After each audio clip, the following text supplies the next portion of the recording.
Hello, and basically today I would like to talk about Howard Wimshurst and his video basically focused on mastering motion. It's a course. His course you can buy for $497, reduced from $497.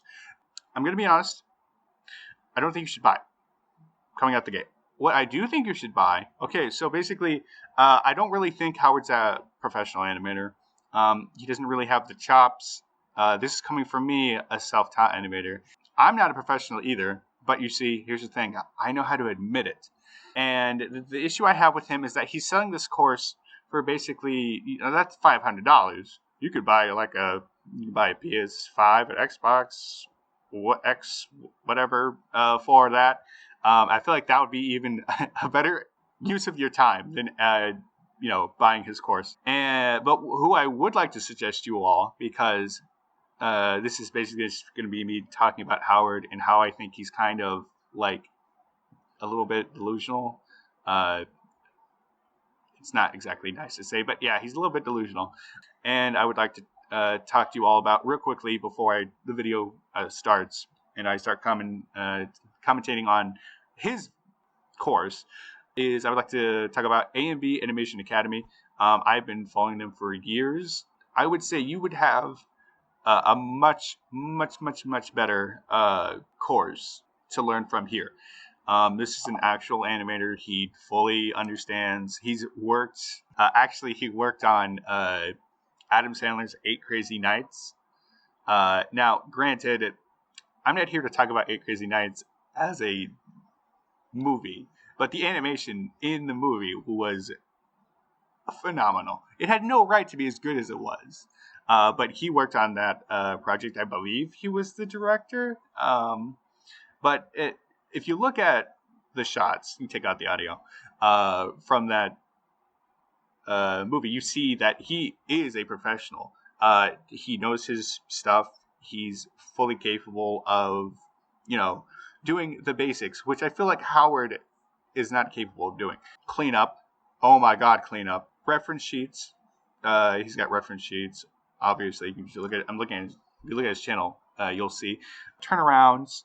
Basically, so like when a character, when you got them when you're animating them, it would be an animation to show people that this character can turn in 360 degrees, and just looking at his work, it's phenomenal.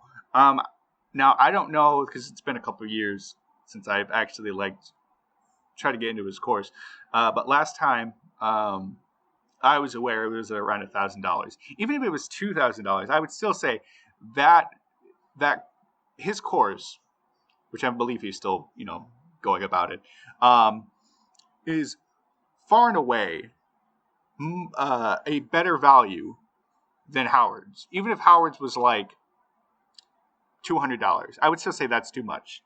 I think Howard's full of himself, if I'm going to be completely honest.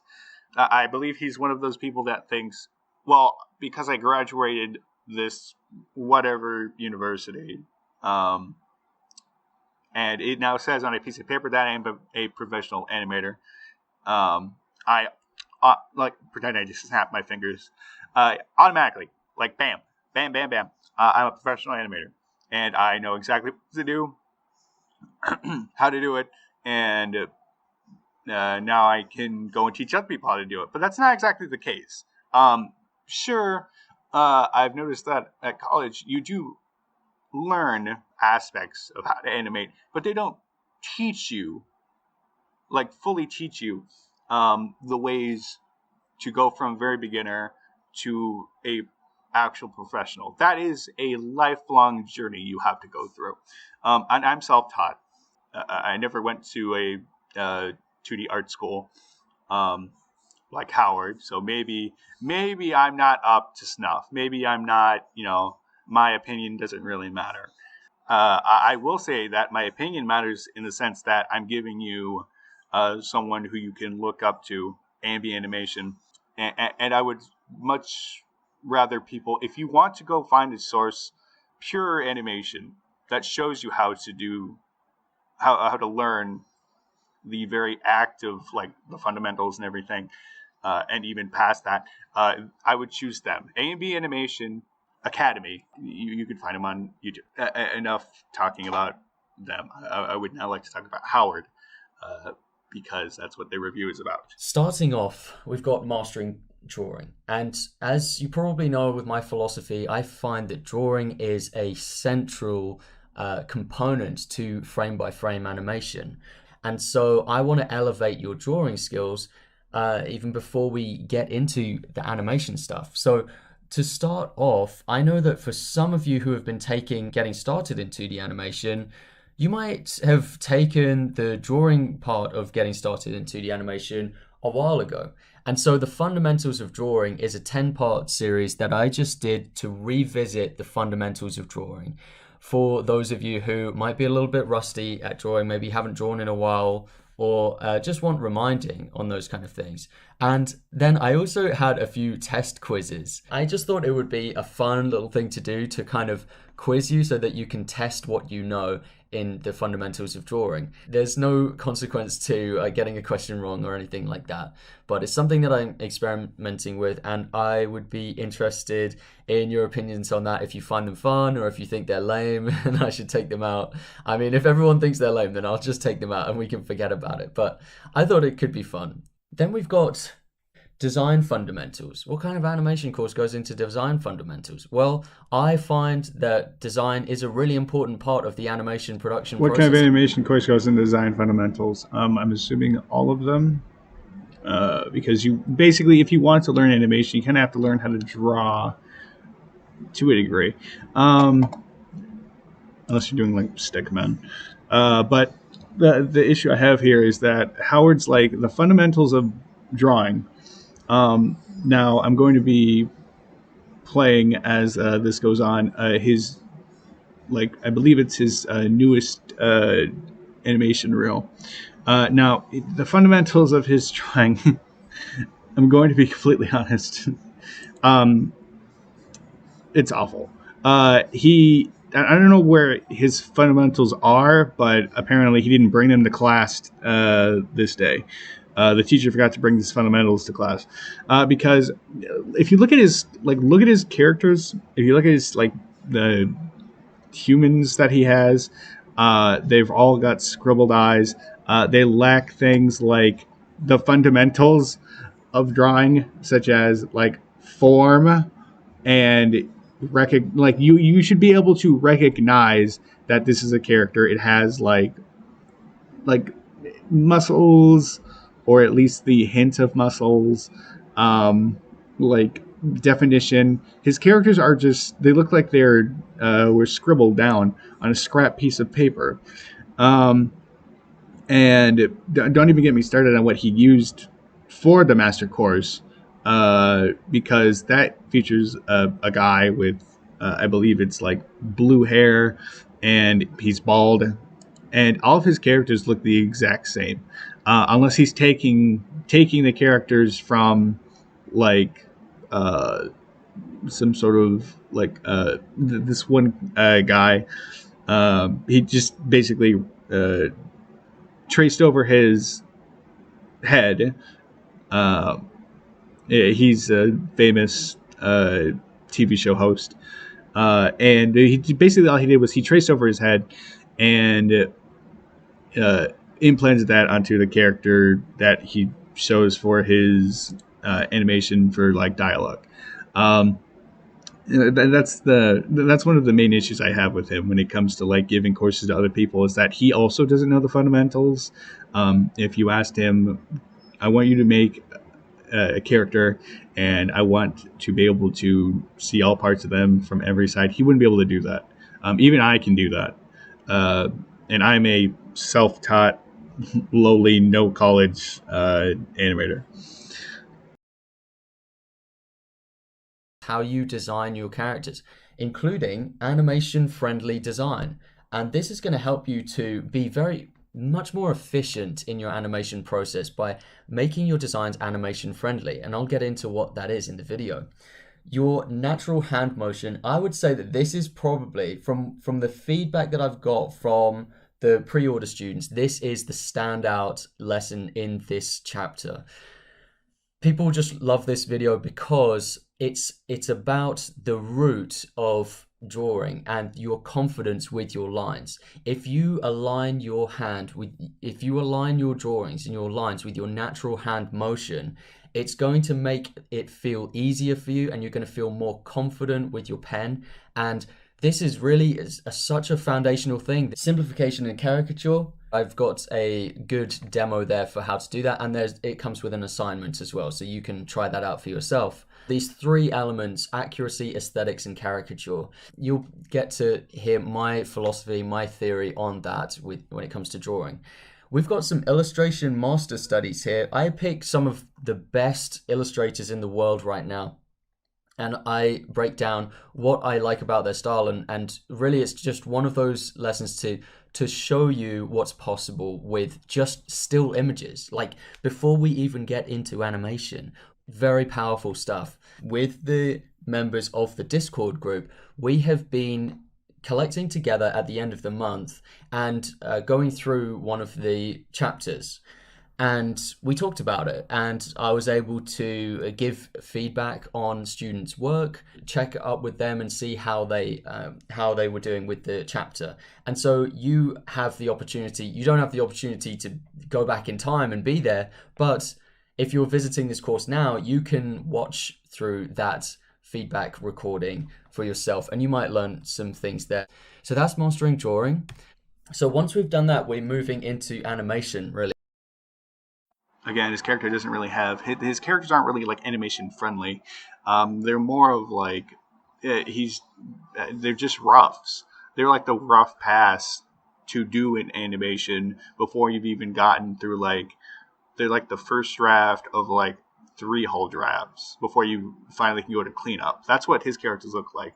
And even then, they don't even follow like basic guidelines of how a character should be formatted. Like I don't see any sort of like shape or form. He basically just like will go out, videotape himself, and then there you go. There's your reference. Boom, humanoid form found. That's it. Um, and then as for his natural hand motion, if that's the standout feature of your entire uh, chapter, I'm gonna be honest, that's kind of sad. Uh, I mean, of course, natural hand. You should be able to naturally like flow with your hand when it comes to stuff like this, like follow like from one point of a line to the other without messing up. But that really shouldn't be like that. That's the price point like that makes it for that specific chapter. I think his fans are like, I don't know, that it just doesn't. Does it seem worth it if that's the most you can get out of his fundamentals of drawing class? How to make a perfect line. Again, simplification, charactering. I don't know how to say it. Anyways, the point I'm trying to make here is that basically that's what he does. He makes caricatures. Oh, I did say it. And he does simplify his characters. He simplifies them to the point where, like, again, he doesn't have an actual understanding of how to. If you told him to make a character and he didn't have any sort of like reference for them, he wouldn't be able to do it. If you told him, I want you to make an alien, well, okay, he wouldn't be able to do that because again, that's not humanoid. If it wasn't a human, it was like some sort of like tentacle monster beast. He wouldn't be able to do that because again, he has to get reference. He can't think of it in his mind and then plan out how this creature actually looks. He has to go and like take the photo, reference the photo, and then that's how he comes up with his how his characters look. And which is sad because as an animator, you should be able to do more than just a simple humanoid. That's like the basics. And another thing is that he'll go into like illustration master studies. Well, do you want to know what illustration master studies is? Basically, that's just him going in saying, I like how this person draws, and then talking about it for like 10 minutes at a time. That's all that is. I could do that. Would you pay me $50 to hear me talk about how much I like this person's style? No, and he's just fluffing out his course to make it seem like it's a lot more expensive than it is for $500. And we go into mastering animation. So I was really excited to bring this chapter to you guys because this is me sort of adding my own little paragraph into the history book of animation. Oh, that maybe I'm overthinking it a little bit, and it's actually not a big deal at all. But you're going to see my 5 new principles of animation. These are things that you don't find in the Animator Survival Kit or the Illusion of Life, not in the same way. You will learn them in my own way, in a different way, in the way I understand them. But before we do that, I'm getting ahead of myself here. We've got, just like in the principles of drawing, we've got the 12 principles of animation revisited. Now, that means that in a 1-hour seminar, I go back over the 12 principles of animation. This means that if you're from the Getting Started course and you're a little bit rusty on the 12 principles, you can catch up here. But I will say it is a refresher course. It is not a rigorous exploration of the 12 principles like I do in my Getting Started course. But I thought I'd make your transition to mastering motion more comfortable by providing that for you. Expressing emotion with motion. This is one that I'm really happy with. It came to me all of a sudden one day. I was like, I've got it. I've got the perfect way to help people understand how I see animation. It's about isolating movement without the drawing. We actually strip out any semblance of drawing at all, and we express how characters can convey how they feel purely with movement. It's a really fascinating topic and one that I'm really excited to show you guys. So let's talk more about the 5 principles of animation. I think effects animators in particular are going to be really, really interested in this. So anyone who's animating things like explosions, fire, water, these have their applications especially in those. But they're also things that find their way into any animation that you make. And you can find ways to apply these. So we've got air currents, curling lines, shock waves, strobing, and wave motion. That's something for you to look forward to in that chapter. Now, in later exercises, you're going to see those things applied, and I will actually point out at times, I will say, hey, look at what I'm doing here. This is strobing. Do you remember strobing? So you'll see these things come up in later demonstrations. And I do a lot of demonstrations in this course where you will be able to see my screen recording as if you're looking over my shoulder while I am animating. And I think that's one of the best ways to learn. See, again, this is what I'm talking about. He's very narcissistic in how he goes about characterizing his himself and his work, because he'll be like, "I'm adding in 5 new whole principles to animation.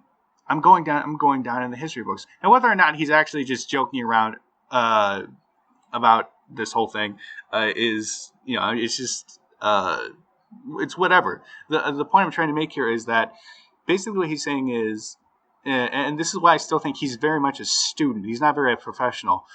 Is that he thinks that all of the 5 things he shows count as animation principles, and they're not. They're very much special effects. Air currents, curling lines, shock waves, strobing, and wave motion. Those are all special effects. Those are not animation principles. They're not basic fundamental guidelines to actually animate. They aren't arcing. They aren't slow in, slow out. They aren't secondary motion. They aren't anticipation. They aren't constant stretch. They are none of these. You don't need to learn these, and I don't even think he understands what the word principle means if he thinks that these are the same thing as the 12 principles of animation. Which is why I don't. This is one of this is why I really think you don't think you should take the course, because he is a student. He's still a student. You look at his work, you see that he's still a student. When it comes to things like special effects, I will give him this. He's very good at special effects. If he said, "Here's $50, learn special effects from me," or I'll do some special effects stuff for you, I'd be like, yeah, sure, why not? Yeah, let's go with that. I would totally be able to. If I asked him, he's probably not going. He's probably going to see the review at some point and not ever want to associate with my channel ever. But the point I'm trying to make here is he's good at special effects. That's what he's good at.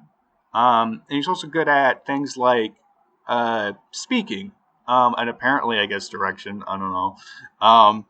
But I don't think he's as good at animation as he says he is. Because he's basically, I feel like he's got such a big head about this, and I don't see why. Like, I understand you graduated, man. Believe me, that congratulations for that. But that doesn't mean you're like automatically like a master at the craft. Reference process now. We are evangelical about our reference process. And we can split this chapter into three for this. We've got, first of all, the reference process itself. This is how I start the chapter. And I take you through step by step.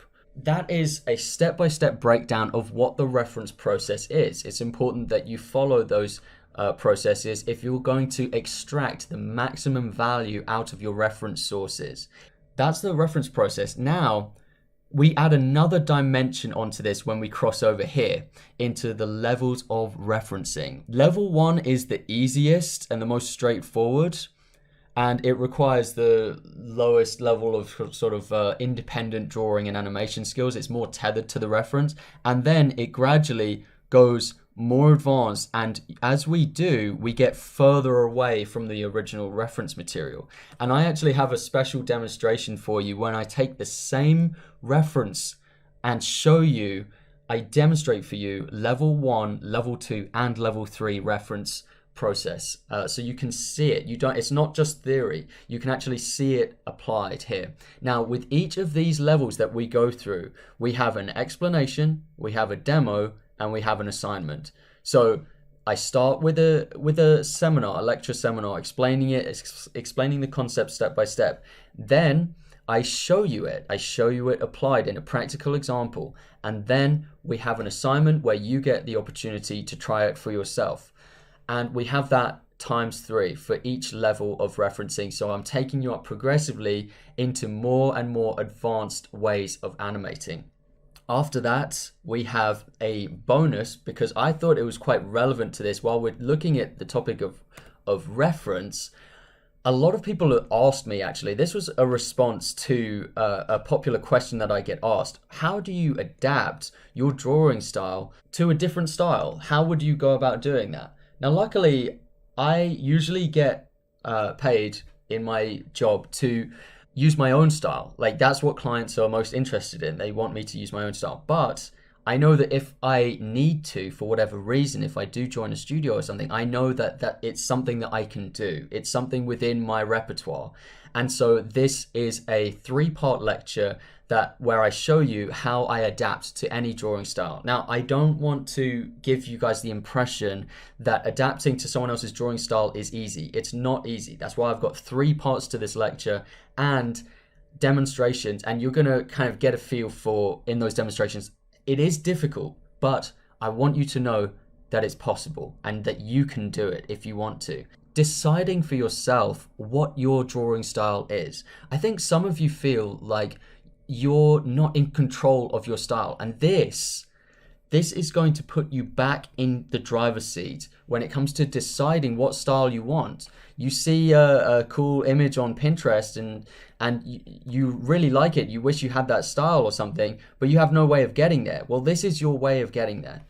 So that's a big chapter, important chapter. I've summarized it here, but this is a lot of videos in this reference process chapter, and this is kind of a top-down view of what you're looking at, but for some of these, there are multiple videos to explain it. Just listen to his wording. Extract maximum potential. Adding another dimension to like these things that he's listing in his course. Like he gives it such an air of it's better. He uses the exact. You know what he actually uses? He uses the exact same framing that you would get from a business instructor. Like, let's say you're going over, like, I don't know, stocks. He's like, this is how you extract maximum potential. He's doing this with animation. It's just so dumb. So, like, his reference process, he's like, you need to follow this to extract maximum potential. I don't know why I keep saying that. But the point he's trying to say is you need reference, photos. Which, if I'm being honest, if you're trying to make something like, let's say you're trying to make like a superhero, and he's got like a robot arm and all that sort of thing, how exactly would you be able to get reference photos for that? You just wouldn't be able to.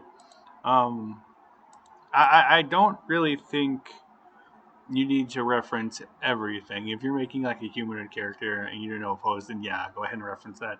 But some stuff you just have to like figure it out on your own.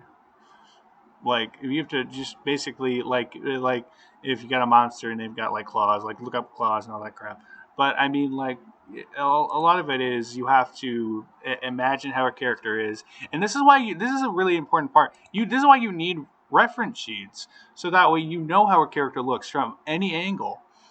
And without that, like you wouldn't be able to, um, animate off of. But Howard doesn't do reference sheets, I assume. Um, and to say that he can adapt any style is completely like I just don't believe it. That's like a high level skill for an animator, and I don't think he possesses that skill. Like of all his stuff I've seen, he can do two things: fight scenes, and even then they aren't really all that, like they're not cleaned up or anything. And special effects. Like if you told him, I want you to make a character that looks like Batman, he can't do that. He can't do it. He can't do that. He can't do a turnaround of Batman. He can't do a reference sheet of Batman. He can't make his own Batman and then actually like clean up that Batman. So this is why he would never actually be allowed in a studio, because he just can't do the adapting part to adapt to any drawing style. He just can't. I bet money. I bet $469, whatever it was, $497 on it that he can't. Hand-drawn camera movements. Now, moving on. And this is a part that a lot of you have been really excited about. I know that much. And for good reason. I think hand-drawn camera movement is something that, for one thing, elevates your animation abilities to a whole different level. But it also gives you the freedom to really act on your imagination. But you're going to be able to animate exactly the images you see in your head, which is super exciting in my opinion. And I've experienced it firsthand, and I can tell you guys it is so fun. But we start small, okay? Because I can't expect you to just come in here and start pulling these crazy camera moves. So we start with a 3D swarm. This is more about small things behaving in a 3D way, where they can move away from the camera, they can move towards the camera. I talk about real camera movement techniques. We learn these techniques from live action film, where there is a real camera in a real space, and we deconstruct that, we reverse engineer that. Principles of parallax, these are 8 principles that are going to help you to understand parallax, essentially. Parallax is a really important definition when we're looking at hand-drawn camera movement. By the way, we are not using 3D software for this. This is hand-drawn. We've got example files. These are actually files that are from real commissions that I've created for clients, and you're going to be able to open them up and take a look for yourself, look through the layer structure and just see how they operate. That's going to give you a new in-depth insight into how these files work. You're going to see spatial versus screen movement. That's a super important concept. This is one of the underpinning concepts that changes the way they see animation, 2D animation. Also, building off of the 3D swarm, we have a cube rotation exercise. So when you're doing building interiors and things like that, and moving your camera through them, it can help, first of all, to understand how a cube behaves in 3D space. So I take you through that step by step, where you can see a demonstration and then try it for yourself.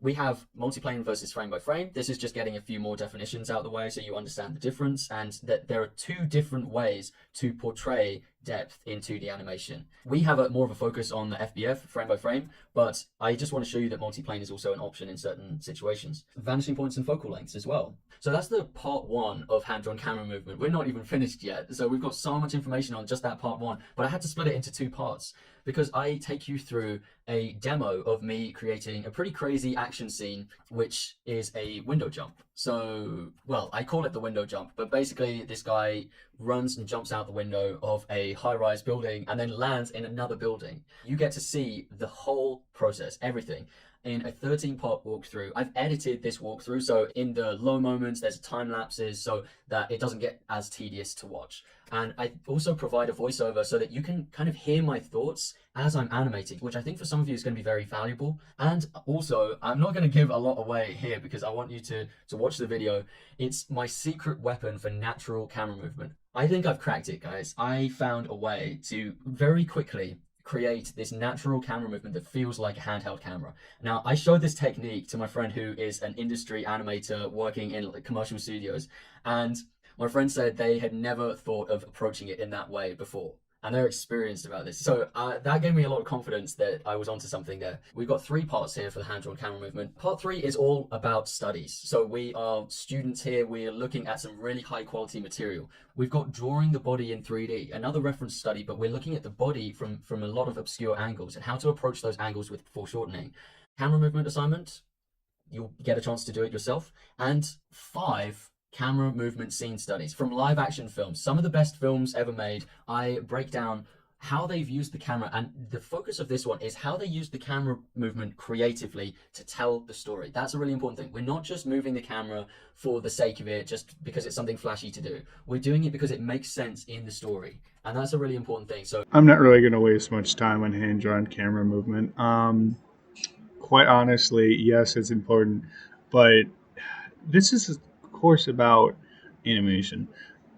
The camera movement, I think, would be better left to like the editor's job if you happen to be in animation studio or whatever. I mean, of course, it's important to understand camera movement, but I still don't think you need to spend $500 to learn how to his way of like camera movement, even if a professional animation person in the industry, of which he never really names or hints about anything, other than the fact he knows them.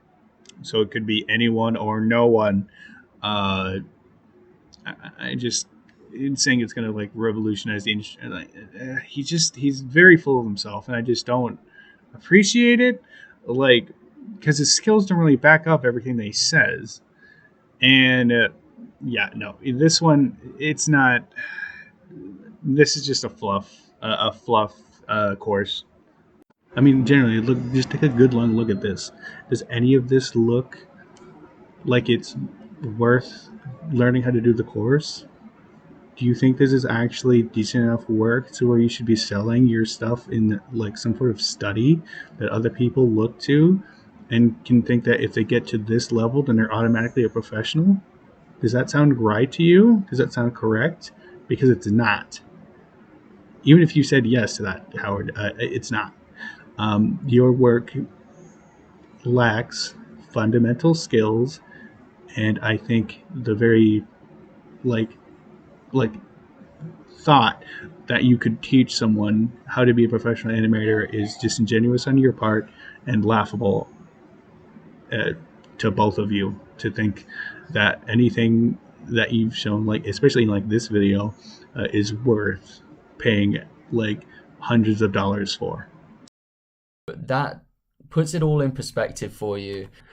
Combat choreography now. We're moving on to the next part. And when I told you guys that this is like having 6 courses in one course, I wasn't kidding. Each one of these chapters is a course in itself, really. Combat choreography, this is a little bit more concise at this point.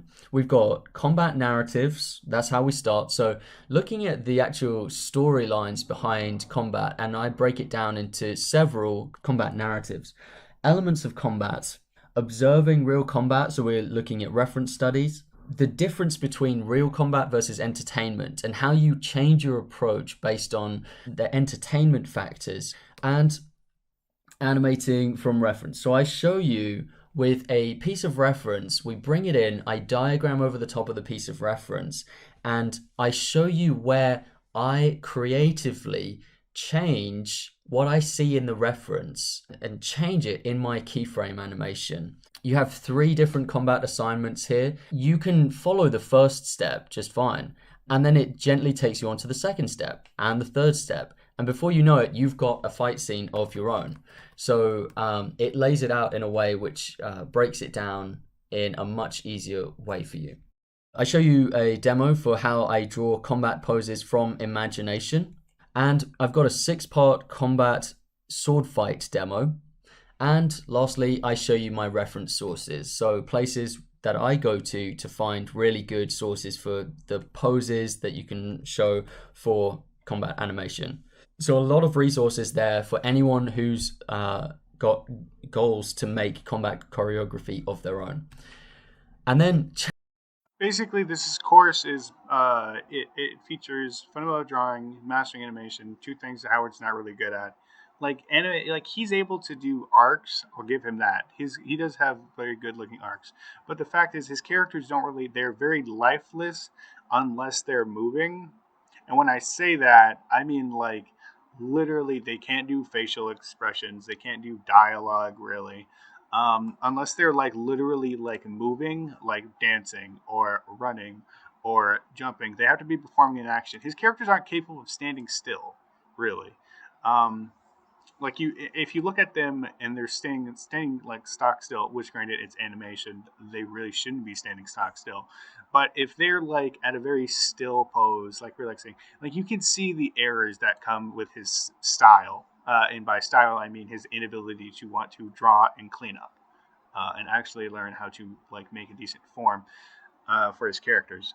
That's why he sticks with humanoids and all the other characters. And every time he tries to branch out of that, it usually ends up looking very like dodgy.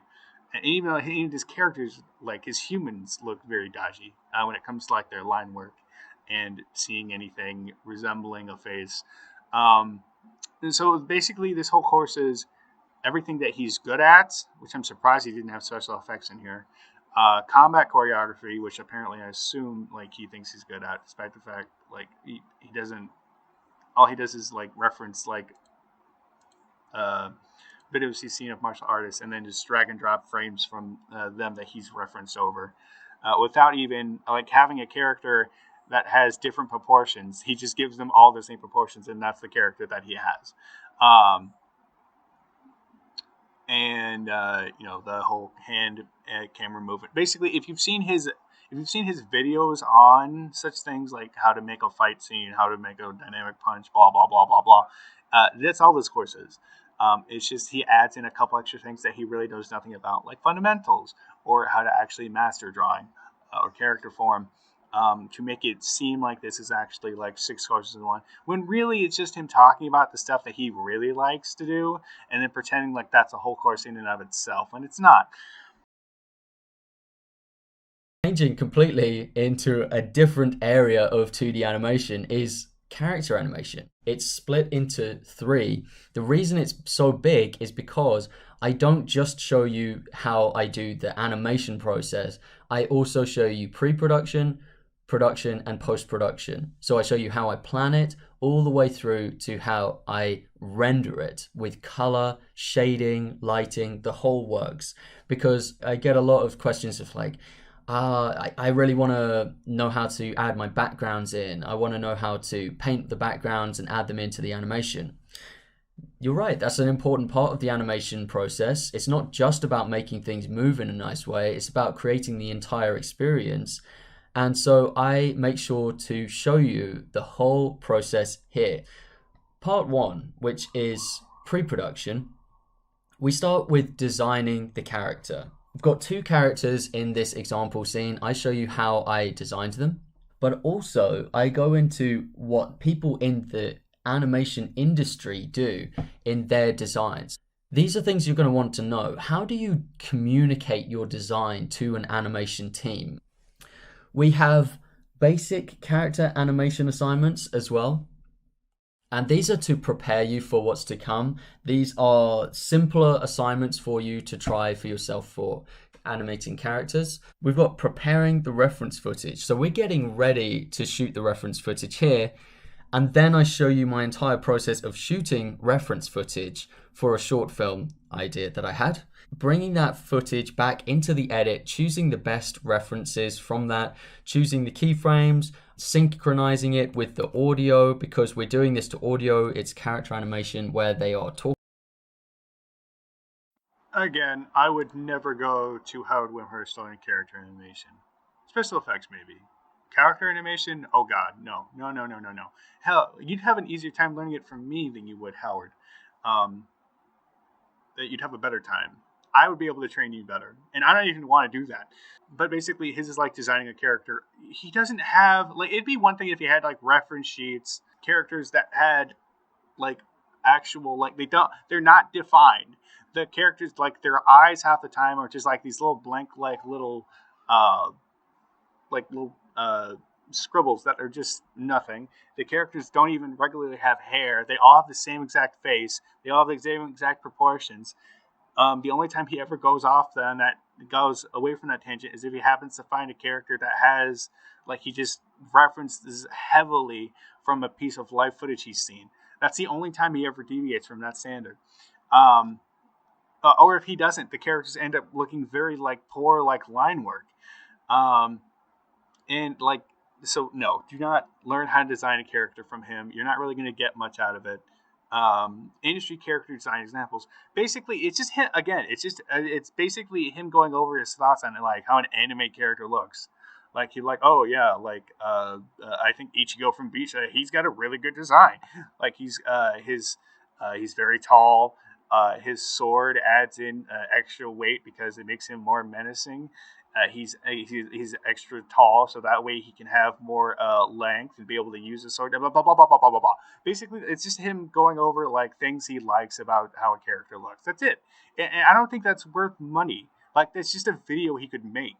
Again, with the basic character animation and assignments, I don't know why he keeps doing this. Like times two. Don't don't don't bother with this. Just don't even bother because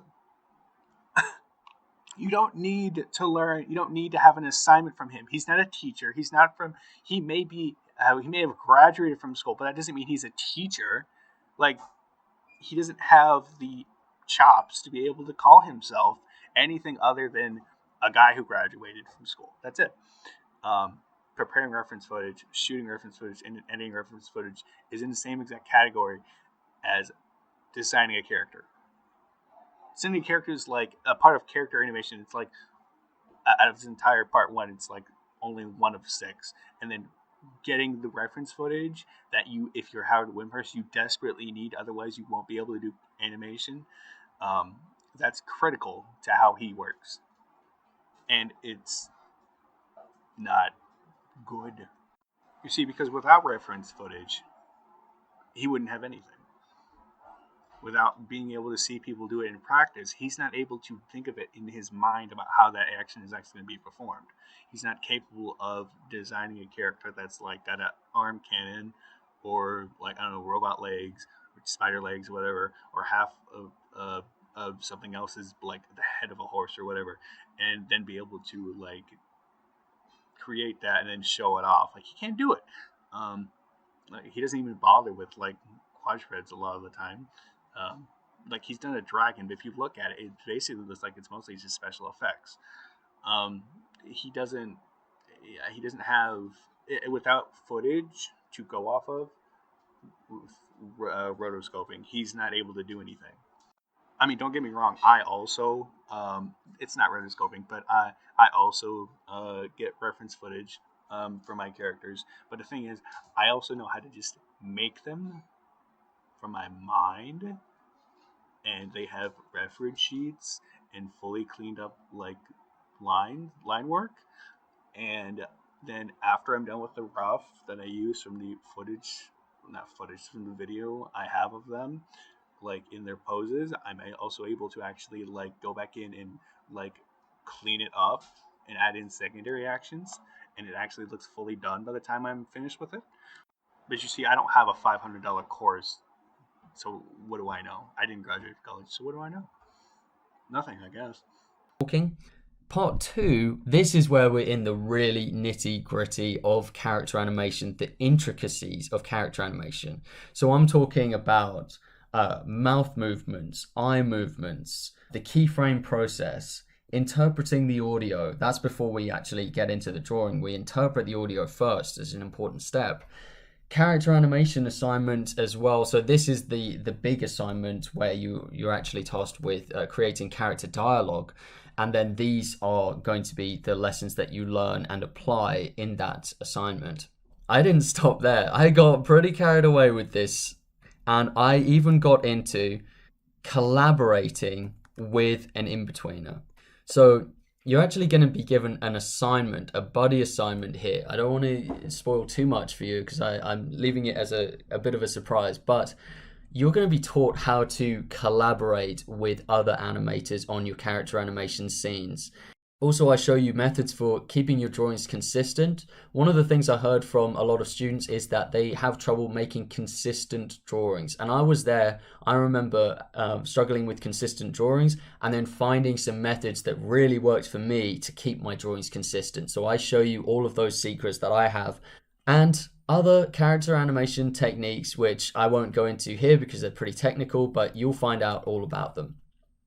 In part 3, we have the post-production. So I don't think anyone expects in an animation course to learn about color grading. Literally color grading and optimizing the colors in your animation scene. We've got coloring process, so how to efficiently fill the colors of your animation in a way that is fast and efficient, but that also looks good. Shading process, same thing. Efficient, but also looks good. Designing and painting the backgrounds. Animating background elements. So it's not just a still background we've got here. It's got movement in it, in that background. And I show you that. I show you my compositing process in After Effects. And I show you the sound design process. That's a 3-part video. I'm serious about sound. I think sound is a really important part of animation. And we finish it off with some inspiration, acting master studies. Again, looking at live action film where I feel like there are some of the best performers in the world. Breaking that down and seeing what makes those performances great and how can we incorporate that into our own animation work. And as a little bonus as well, I have a process of auto in-betweening. So I just want you to think about how much time and effort that could save you in the future, just understanding that there is an auto in-betweening process that you can take, and I show you how to do that in this part. And I use a little example from the animation, and I show you how I didn't draw the in-betweens for it. I let the computer generate those in-betweens for me and save me a bunch of time. So just that lesson alone is a huge investment for a lot of people who haven't been doing that before. And so that makes up the 6 major parts of this course. Like I said, it's like 6 courses in one. Okay, so I'll show you some unimportant information. We've got over 160 lessons in this. I actually just recounted it and it's like 168 lessons. And that translates to over 32 hours of edited video runtime. It's 6 months of concentrated education. When you actually spread this out, you do the assignments, you follow it properly, half a year of education at least. I've won film festival awards with my animations and it's 6 advanced courses in one. But this stuff, I don't think this is relevant to you. What does it matter? What does it even mean that it's 160 plus lessons? Well, let me put it in a different way, which will maybe speak to you. How I think you should see it is it's a permanent transition. This is why I think education is the best investment you can make, because once you cross this gap, I call it crossing the river, and you might need a river guide to take you across. But once you get on the other side, it's permanent. You don't unlearn knowledge. You carry it with you for the rest of your life. This can mean the difference between being poor and being wealthy. I've spoken to a lot of you, and a lot of you have ambitions to become professional animators and to make a decent living off of your animation. It's about having a valuable skill. We're not tricking anyone into paying us for animation that's not good. We have the skills to back it. That's what you need. You go from no valuable skill to having a valuable skill. This is the permanent transition I'm talking about. You go from having no recognition in what you do and your efforts to having people understand what you do and really relate to it and connect to it. You go from having limited creative freedom, from having ideas that remain ideas in your head, and it's frustrating because you can't get them onto the screen in the same way that you imagine, to having unlimited creative freedom. I truly believe that. I think that when you understand something like the mechanics of 3D camera movement, where you can move the camera in your scene anywhere you want, that's unlimited creative freedom. You can do anything you imagine when you have those kind of things. And you can go from being unsatisfied with your job, in a job that's not creative, to just enjoying your work every day, skipping your way to work because you know that what you're doing in your work is creating beautiful dreams and fantasies and making them real. I can testify to that firsthand. I love working. I really just enjoy working for my clients and making these creative animations for my clients where I'm exercising my creativity every day. You go from having dreams of being a professional animator to living it in real life, have the reality of being a professional animator. And I just think if you really have these dreams all the time, if you find yourself daydreaming and saying, wouldn't it be great to be a professional animator and to do this thing that I love doing every day, to not have to work in this job that I don't care about. If you really dream that all the time, don't you think you should use everything at your disposal and do everything you can to try it for yourself and to actually try to make it a reality for yourself? It's about having the education, having the knowledge and the know-how. And this course will help you get there faster, and it will help you be more effective, and it will show you things that you might never find out about if you aren't in the course. A permanent transition from being unsatisfied with where you are, and change that with animation by elevating your skills to be at a level where people value your skill, and that changes everything. People treat you differently. They are now willing to listen to your negotiation and to pay you what you're worth. You are worth a lot to a lot of people when you have animation skills. They're now bidding with each other to try and book you for creative work. This is what I want for you guys. This is the vision that I see for you. In that way, this could be the key to a happy life, you know? But it's not exactly for me to say. It's for you to decide for yourself. I don't know how much you fit this. Maybe you feel like you don't want that, and in which case maybe this course isn't for you. But if you resonate with any of these things, then maybe I can help you cross that divide there. All right, so that's an introduction to the course curriculum. I'll see you in the next video. Goodbye. Okay, and part 2 is character animation assignment. Again, nothing, it's filler. Interpreting the audio. Basically, all you need to do is, most animation, even when I use Krita, is capable of importing audio, most 2D programs. Basically, if you want to know the secret to interpreting audio, all you have to do is a character will say a string of sentences, and what I do for my process is I create the words that I know are going to be in the dialogue, and then I put them on their own keyframe, labeled audio or whatever, and then I just go and wait until I hear the very beginning of the just the very start of the word.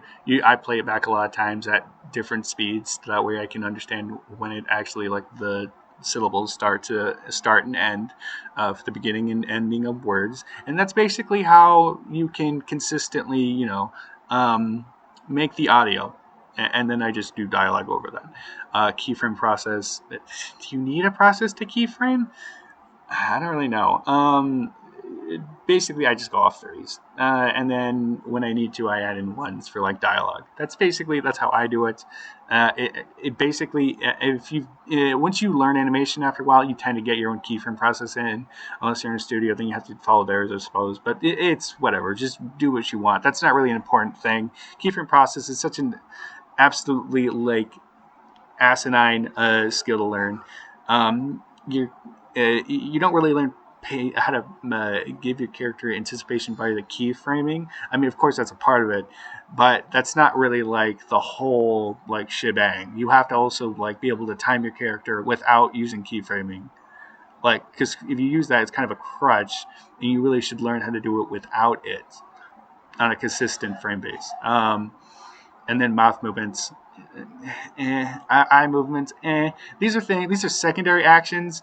You learn them after you've gotten like. And mouth movements and eye movements are like the first things short time animators happen to learn first. So if you, they're like one of the first things people tend to like want to learn and get down easiest. So it's not really a crucial part of any course. You can learn it. I learned it. It's not difficult at all. Collaborating with an in-betweener. Um, filler methods for more consistent drawings. I would love to buy this courses just to see his methods for more consistent drawings, because I want to see what he does to make his drawings look as poor as they do and think that's consistent drawing. And then other animation, character animation techniques, blah blah blah blah blah. Again, part two doesn't even feel like it needs to be there. It's all look like it's just stuff he thought it like for 10 minutes, and then was like, I guess eye movements, mouth movements, dialogue. There we go. And that's it. That's all he gave it like maybe a 10-second thought on how to like really stretch out his courses. And again, I must say his courses are only stretched out in the sense that he's really trying to make it seem like there's a lot of stuff you're learning, but there's not. There's very few things. He's basically teaching you all he knows, and what he knows is not that much to know. I'm fairly certain, unless it comes to special effects, I know more than him when it comes to character animation, and that's sad coming from someone that has no degree.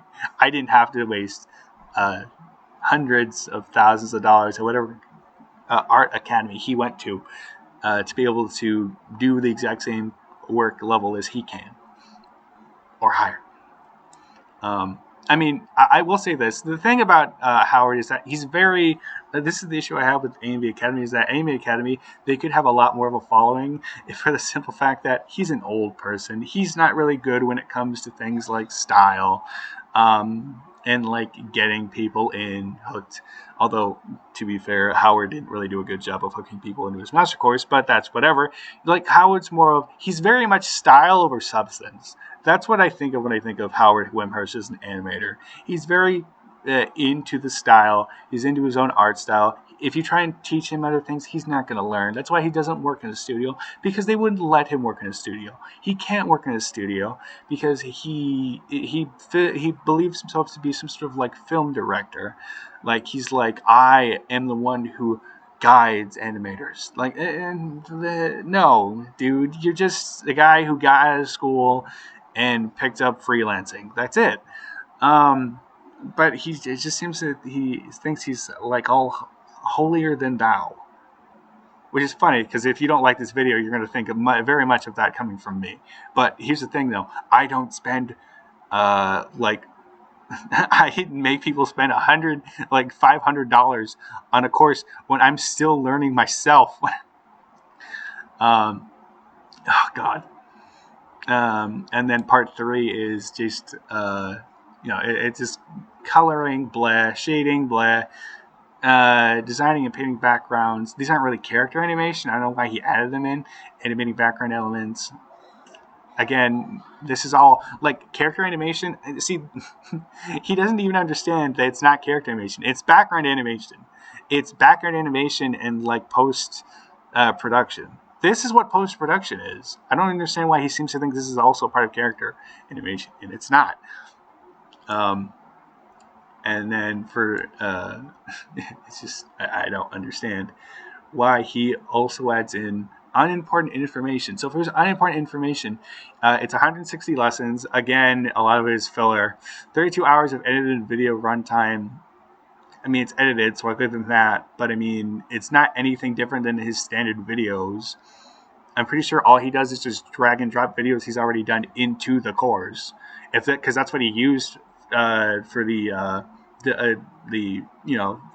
announcement trailer. It's all stuff that he's done like years ago. It's nothing really all that new. 6 months of concentrated education. Again, he's not from he's not a teacher. He's not accredited in anything. And why does he keep saying, again, he's not a teacher. He doesn't teach people. He's like my age. If a little bit older or younger, I don't know. But he's not a teacher. He's not, all he did was go to school. So because I went to school and I learned ABCs, does that mean I can teach like kindergarten? No. Because you have to have the actual, like, you have to properly understand, like, again, kindergarten, it's not really a good example, but like, if you're going to teach, like, I don't know, 8th grade math, whatever, like, you actually have to understand the fundamentals of what you're talking about before you go in and are able to instruct people that are aspiring. And again, he's very much an aspiring animator. He doesn't have, like, he's not been in the industry for years, at most 1 to 2 years, and he's never really even worked on anything, I would say, that's like, he's never worked on films, he's never really worked on shows, he's never really worked on anything. He's a freelancer just like me. If I made this, I could do this exact same course, and you would get the exact same, if not probably maybe a little bit more, except for special effects, the exact same amount of, like, instruction as you would from him. Again, he's got kind of an ego, so he says he's an award-winning. Yes, he's won awards, but again, that's for the style. That's not really for. He's not really, like, getting anything based off of, like, his characters and how they're, like, formatted. They don't really follow design principles. Like, you can win like, his characters aren't really what sells everything that he does. It's surprisingly everything else has to go with it. I'll give him this. He's very good when it comes to making scenes that are, he's very good when it comes to, like, the sound. He's very good when it comes to, like, special effects, camera movement, all the things that require style. But when it comes down to it, Howard, when it comes down to the fundamentals, you aren't capable of doing those because you don't think those are part of your style, your art style. You don't think they're necessary. You don't think they're worth it. And that's the main reason why I think your course is such bunk. Again, it's not really 6 advanced courses in one. It's just one mediocre course in one. His permanent transition is just laughable. It's giving hope to people, and I feel kind of sad saying this. It's giving hope to people that are spending way too much time focusing on what this person's doing rather than getting down and practicing. Because if you want to be a good animator, this is all you have to do. Learn how to draw. Make reference sheets of characters that have form. Be able to do a turnaround. And then understand how a character moves. There's a variety of ways to learn how to do that, but I don't think Howard is one of those ways. I just showed you in the very beginning a teacher that knows everything about animation. He can show you how to do everything, except for maybe, like, backgrounds. But even then, he's still pretty good at backgrounds. Maybe not animation, but when it comes to character animation, you don't go to Howard Wimshurst to learn character animation. Special effects, maybe. But no, he's not. He's just a kid, and he's trying to make himself into more than he is. Like, you can go from poor to wealthy. Okay, no, do not tell people by spending $500 on your course that they can immediately become rich. That takes a lot of hard work, a lot of work ethic, and if they're listening to you, they're not going to get that much work ethic. No valuable skill to valuable skill. Again, like, the skills there may be a couple nuggets of information in here that you wouldn't be able to get from other people, but when it comes down to it, if you're trying to learn character animation, he doesn't have the ability to do genuinely good character animation. No connection to recognition. I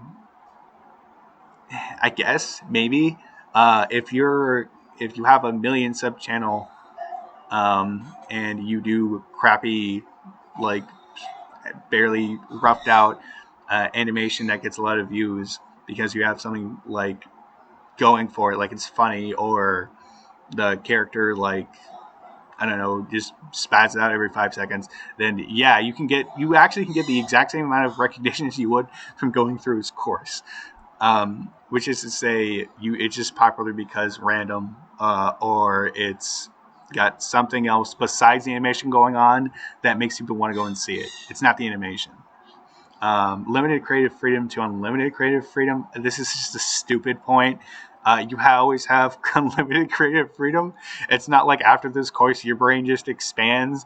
Like it goes from that 10% everyone uses, which I don't know where that myth even started, to like you just get like 101% of creative freedom. You have creative freedom. Go be creative. There's nothing stopping you.